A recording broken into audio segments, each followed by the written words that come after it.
Your life is every rank of anonymous hacker. Level 1, the beginning. You're 13. You're sitting at a family computer in a bedroom that smells like carpet and old takeout.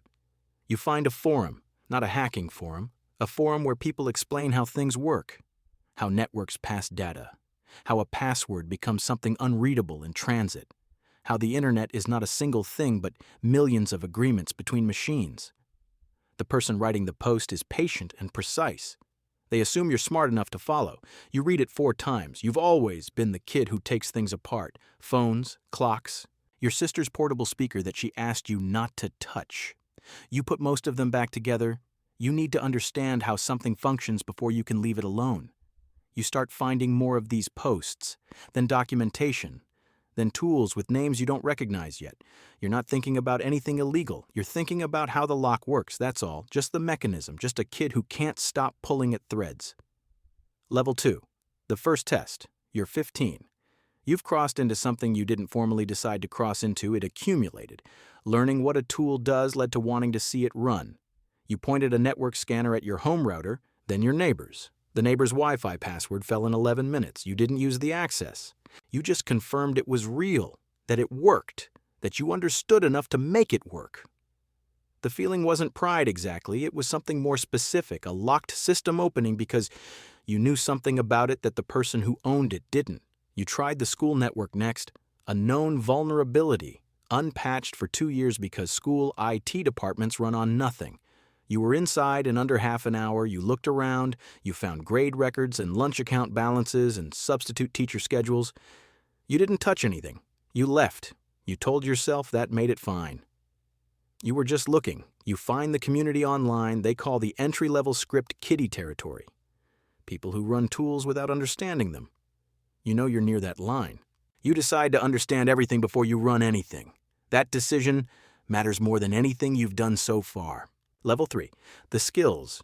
You're 17, you've spent 2 years learning things that don't appear on any school syllabus.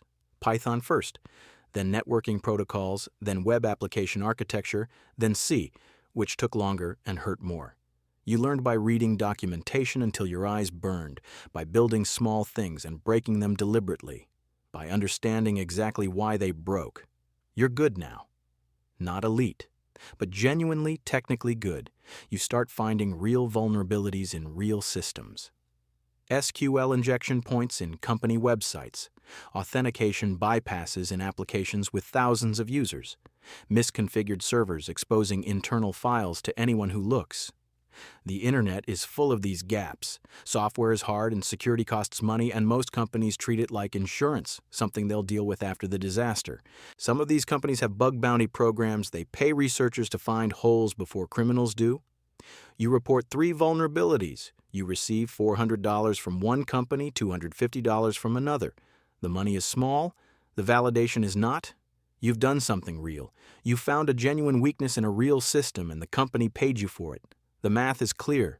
The legitimate path exists. You file that away and keep going. Level 4. The gray area. You're 18.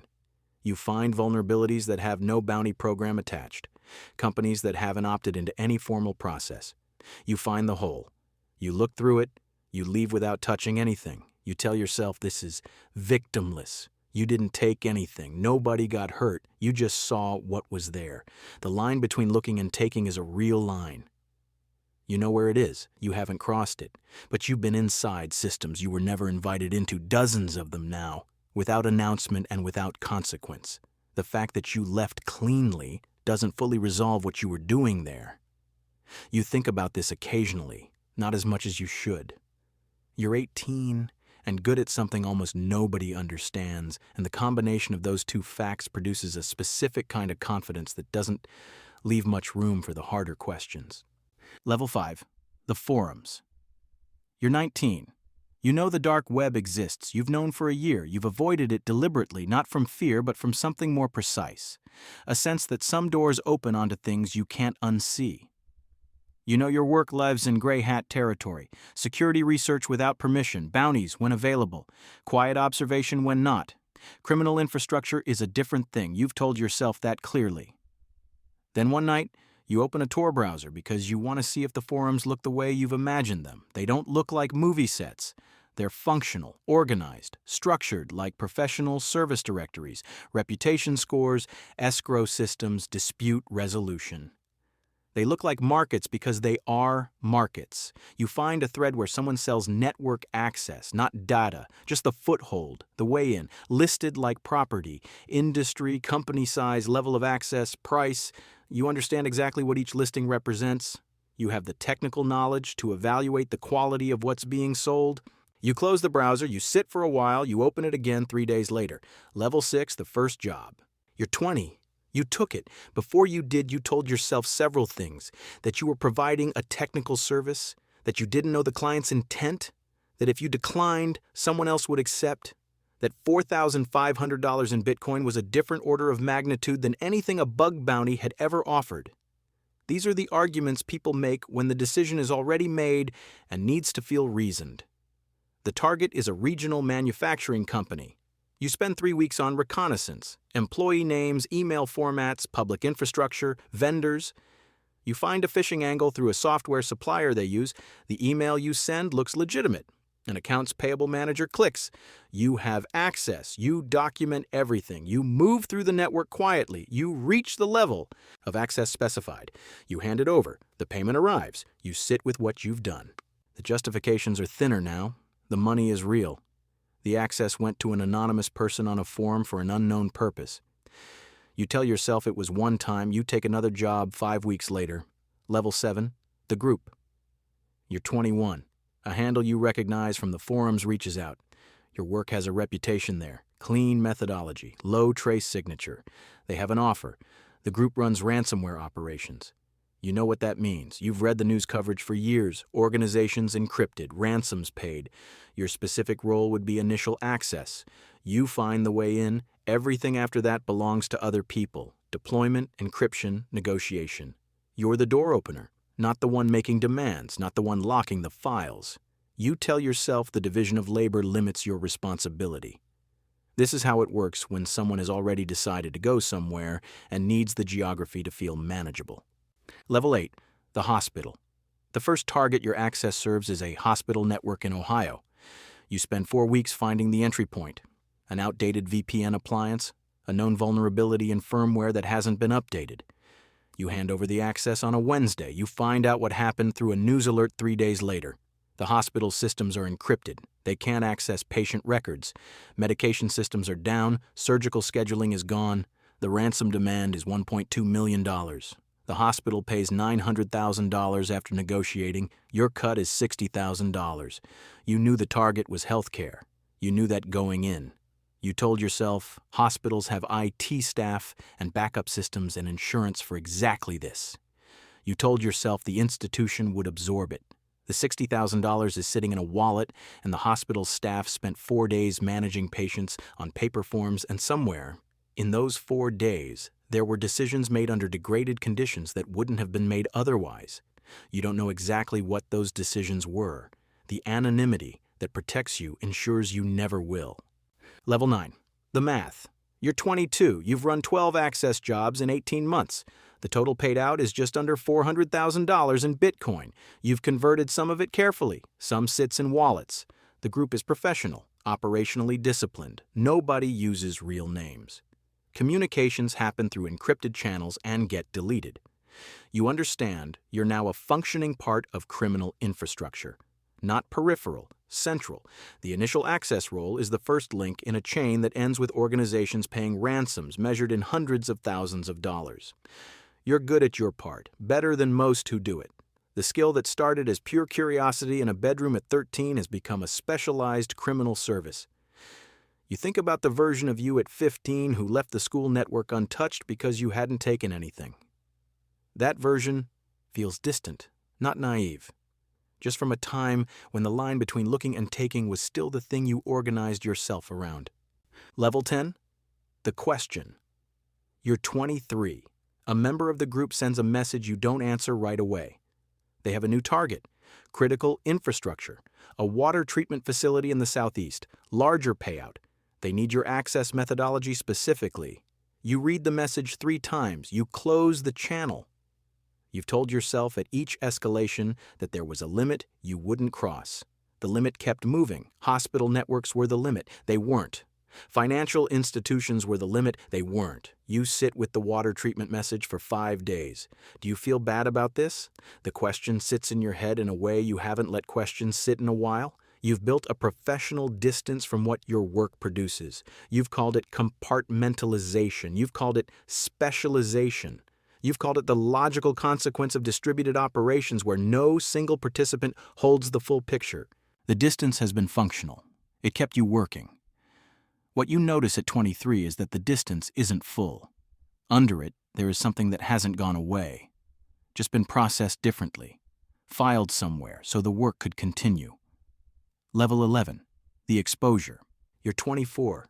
An operation 3 months ago went wrong somewhere, not your piece, something in the deployment chain.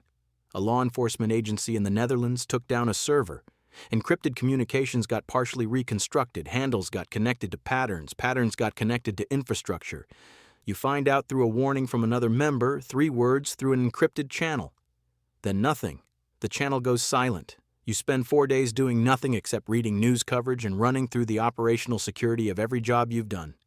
You think about the 12 access operations, the hospitals, the financial institutions, the logistics companies, the $900,000 ransom paid by a hospital that couldn't access its own records for 4 days.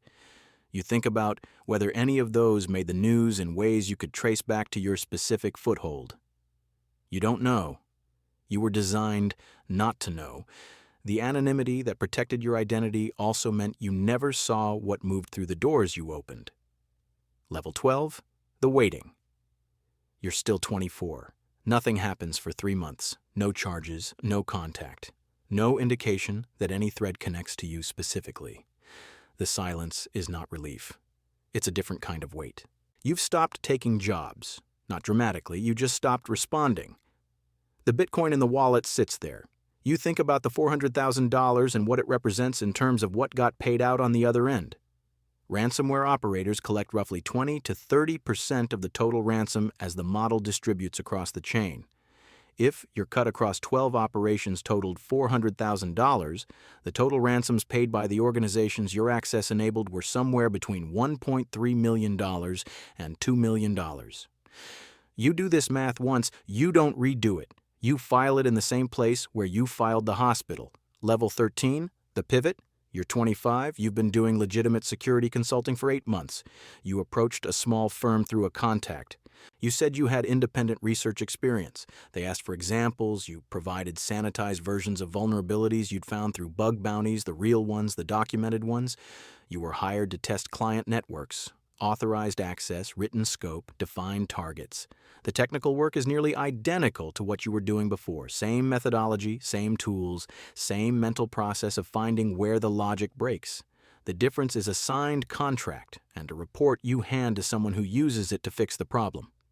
The work pays $85,000 a year. It is the least complicated money you've ever made. There are clients whose networks you enter and find serious vulnerabilities in and document and report and patch. The work is clean.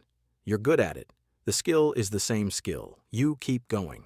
Level 14, the background. The Netherlands investigation stayed in the news for a while, several arrests in Eastern Europe, some forum shutdowns. The group you were part of was named in a federal indictment. Handles were listed. Yours was not among them. You read the indictment 3 times. The hospital in Ohio was listed as a victim. The ransom amount, the days of system outage, the patient care disruptions. Everything documented. Your handle wasn't there. You don't know if that means you weren't connected or weren't yet. You go to work the next morning. A client has a penetration test scope that needs reviewing. You review it. You do the job. You go home. The indictment is still open in a browser tab when you get back. You close it. You open it again the next morning. Level 15, the consultant. You're 26. Your work is good. Your reports are thorough. Clients ask for you specifically. You found critical vulnerabilities in 4 separate client networks in the past year, all patched, all documented. Nobody is paying ransoms because of gaps you found. That's the direction the skill now runs. You think about this occasionally as a fact, not as redemption exactly, just as a different direction for the same capability. You still know the forums exist. You could navigate them. You could re-enter that infrastructure with a few contacts and a methodology that worked for 2 years. That's not a plan. It's just knowledge you carry. The way you carry the math on the ransoms, the way you carry the hospital. The $60,000 that came from 4 days of degraded care in an Ohio facility sits in a wallet you haven't touched. You've thought about what to do with it. You haven't decided yet. Some amounts of money don't resolve into anything clean no matter what you do with them after. You keep working. You keep filing things. You go home and you sit with what the skill has been used for, the full inventory of it, not just the last 8 months, but all of it, and some nights that inventory is heavier than other nights, and some nights you can set it down, and some nights you